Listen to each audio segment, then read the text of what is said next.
নমস্কার বন্ধুরা, আপনাদের সবাইকে স্বাগত জানাই আমার আহারে বাহার রান্নাঘরে। আজ নিয়ে এসেছি একটি অসাধারণ স্বাদের পুরনো দিনের নতুন স্বাদের রেসিপি, পেঁয়াজ রসুন ছাড়া ওলকপির নিরামিষ ডালনা।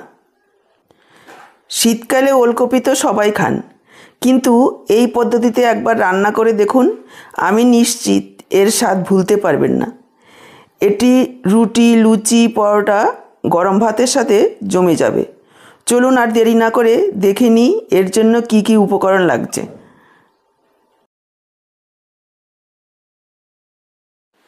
ভিডিওটি শেষ পর্যন্ত দেখার অনুরোধ রইল। ভালো লাগলে লাইক শেয়ার করতে ভুলবেন না।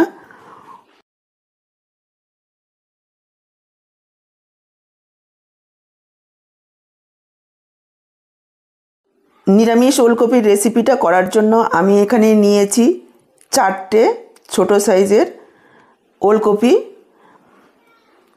আর নিয়েছি একটা মিডিয়াম সাইজের আলু। প্রথমেই দেখুন, আলুটাকে আমি ছোট কিউব করে কেটে নিচ্ছি। ওলকপিগুলোকেও খোসা ছাড়িয়ে আলুর মতোই কিউব করে কেটে নেব। ওলকপির উপরের খোসাটা একটু শক্ত হয়, একটু শাল শাল হয়। এই উপরের শক্ত খোসাটা খুব ভালোভাবে ছাড়িয়ে নিতে হবে, তারপরে ভেতরের নরম অংশটাকে কেটে নিতে হবে। অনেকেই মনে করেন ওলকপি আর শালগম একই, কিন্তু দুটো আলাদা জিনিস। ওলকপির যেমন কালারটা সবুজ হয় আর শালগমের কালারটা হয় বেগুনি রঙের। উপরের খোসা দুটোরই শক্ত, দুটো দেখতে পুরোপুরি আলাদা। দেখুন, ওলকপিটাকেও আলুর মতো একই সাইজের করে কেটে নিয়েছি। একটু ছোট করে কাটলে খুব তাড়াতাড়ি সেদ্ধ হয়ে যাবে, কেননা ওলকপি সেদ্ধ হতে একটু সময় লাগে। গ্যাস অন করে কড়াই বসিয়ে দিয়েছি, আর কড়াতে দেখুন দিয়ে দিলাম প্রায় হাফ লিটার পরিমাণ জল। ওলকপিগুলোকে একটু ভাপিয়ে নেব।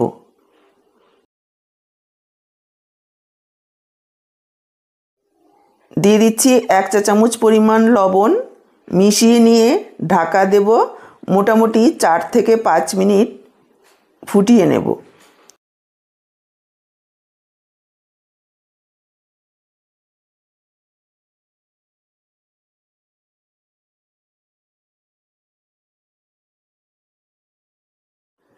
এখানে নিয়েছি একটা টমেটো।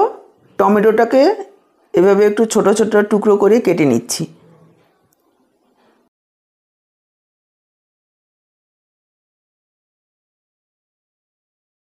একটা বাটিতে নিয়ে নিচ্ছি 2 টেবিল চামচ টক দই।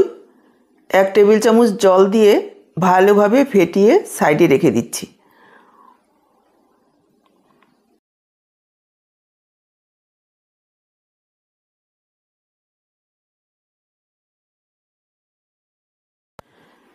এদিকে ওলকপিগুলোকে 4-5 মিনিট ভাপিয়ে নিয়েছি, এবার তুলে নেব।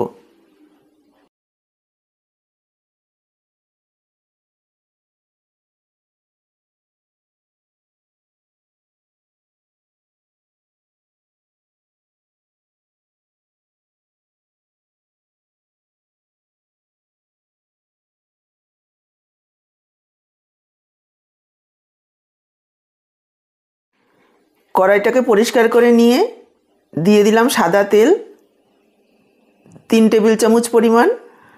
আপনারা চাইলে সর্ষের তেলেও রান্নাটা করতে পারেন। তেল গরম হয়ে গেলে ফোড়নে দিয়ে দিচ্ছি হাফ চা চামচ গোটা জিরে, একটা তেজপাতা। কয়েক সেকেন্ড ভেজে নেওয়ার পর যোগ করে দিলাম কেটে রাখা টমেটো। টমেটোটাকে 1-1.5 মিনিট একটু ভেজে নেব।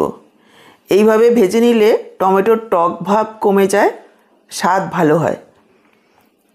1 মিনিট টমেটো ভেজে নেওয়ার পর এখানে আমি যোগ করে দিচ্ছি আদার পেস্ট 1 চা চামচ পরিমাণ। আদার পেস্টটাকেও কাঁচা গন্ধ যাওয়া পর্যন্ত একটু ভেজে নিচ্ছি।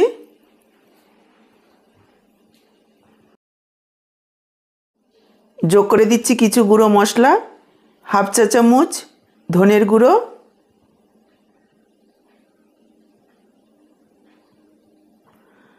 হাফ চা চামচ দিয়ে দিচ্ছি জিরের গুঁড়ো, হাফ চা চামচ হলুদ গুঁড়ো আর সামান্য একটু লাল লঙ্কার গুঁড়ো। নিরামিষ তরকারিতে খুব বেশি ঝাল দিলে ভালো লাগবে না, ঝালটা আপনারা পরিমাণ বুঝে দেবেন। আর দিয়ে দিলাম পরিমাণ মতো লবণ। এবার মশলাটাকে কষিয়ে নেব। একটু জল দিয়ে দিচ্ছি যাতে গুঁড়ো মশলাটা না পুড়ে যায়। মিশিয়ে নিয়ে ঢাকা দেব। ঢাকা দিয়ে 2 মিনিট মশলাটাকে কষিয়ে নেব লো ফ্লেমে, যাতে কোনো রকম মশলার কাঁচা গন্ধ না থাকে। দেখুন, ঢাকা দিয়ে 2 মিনিট মশলাটাকে কষিয়ে নিয়েছি। টমেটোটা পুরোপুরি গলে গেছে আর মশলাও পুরো ভালোভাবে কষানো হয়ে গেছে, তেল ছেড়েছে। এবার আমি যোগ করে দেব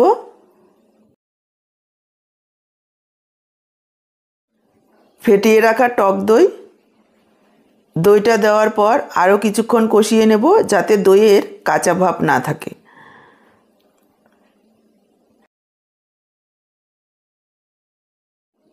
দই দেওয়ার সময় গ্যাসের ফ্লেমটাকে একেবারে লোতে রাখবেন, না হয় বন্ধ করে দেবেন।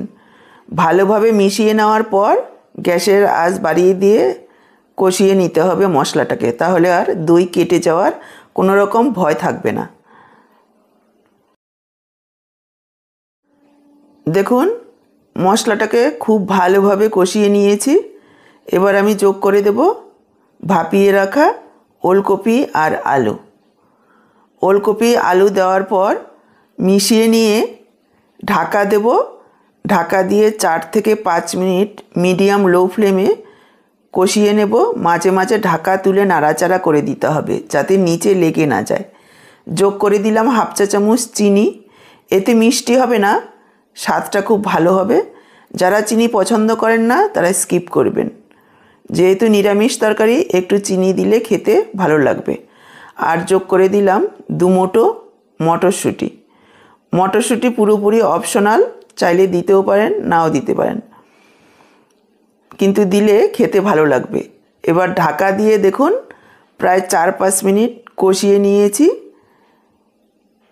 এবার আমি যোগ করে দেব জল। দইয়ের বাটিটা ধুয়ে জল যোগ করে দিলাম।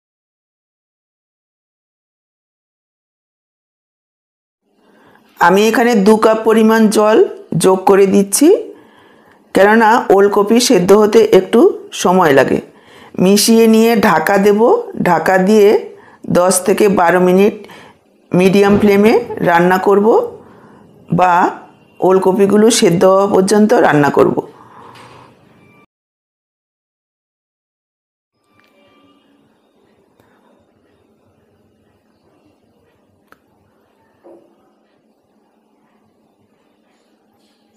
দেখুন, ঢাকা দিয়ে প্রায় 12 মিনিট রান্না করেছি।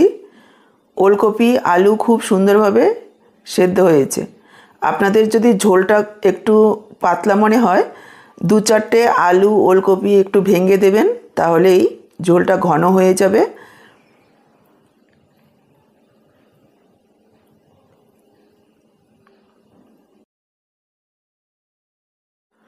যোগ করে দিচ্ছি একটু ড্রাই রোস্ট করে রাখা কসুরি মেথি। কসুরি মেথিটাকে একটু ড্রাই রোস্ট করে দিলে গন্ধটা খুব ভালো হবে।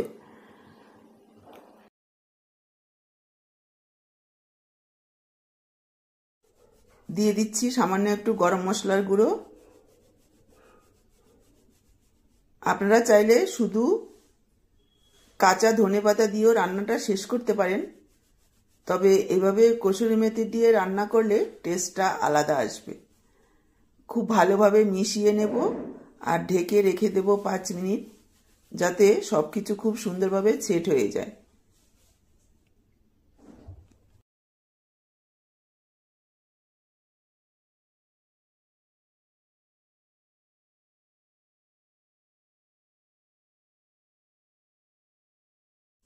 পাঁচ মিনিট ঢেকে রাখার পর দেখুন আমি দিয়ে দিলাম একটু ধনেপাতা কুচি। মিশিয়ে নিয়ে এবার পরিবেশন করব। কতটা সুন্দর রং হয়েছে আর ঘনত্বটাও একেবারে পারফেক্ট। ওলকপির নিরামিষ ডালনা একদম তৈরি। এই রেসিপি বাড়িতে অবশ্যই ট্রাই করবেন, আর কেমন লাগলো আমাকে কমেন্টে জানাতে ভুলবেন না। আজকে এই পর্যন্ত। আবার দেখা হবে নতুন কোনো রেসিপির সাথে। সবাই ভালো থাকুন, সুস্থ থাকুন।